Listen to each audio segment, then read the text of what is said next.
mtoto jamani ana shida gani? Hichi kichwa gani kisichopona hichi? Hebu ngoja nimpigie mchungaji. Halo mchungaji. Samahani, nilikuwa naomba mara moja uje hapa nyumbani. Mwanangu anaumwa sana. Nilikuwa naomba uje umfanyie maombi. Sawa mchungaji, karibu. Haya. Utapona mwanangu, mchungaji anakuja, sawa?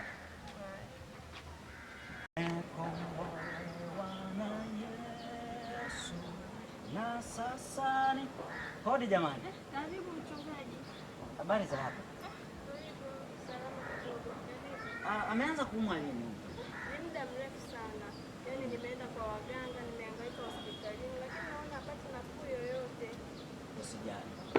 Pale ambapo akili ya mwanadamu inapokuwa inafikia mwisho, ya Mungu ndio inaanzia pale. Kwa hiyo Mungu atamtendea muujiza. Ngoja tuone.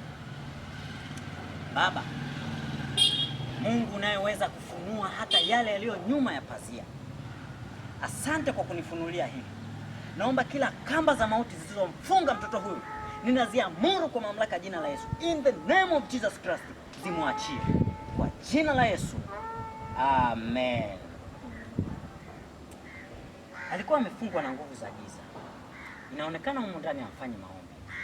Msipofanya maombi, mnaruhusu milango ya kishetani iweze kuingia. Kwa hivyo, muwe mnafanya maombi. Naje? Unaendeleaje? Unajisikiaje mwanangu? Unajisikia vizuri? Ameshapona. Mungu ameshamtendea. Asante Pastor. Muwe mnafanya maombi. Msipofanya maombi, nguvu za giza zitapata nafasi. Haya, mimi naondoka.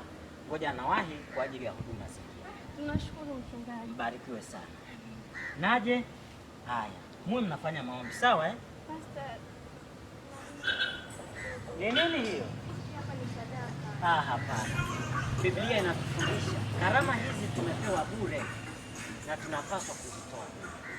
Kuwa na amani. Hiyo unaweza ukatafuta hata mtoto yatima ukapa. Lakini hii karama itakuwa kama vile nanunua wakati kitu ambacho mbarikiwe sana. Haya, baki na amani. Naje? Bye. Haya.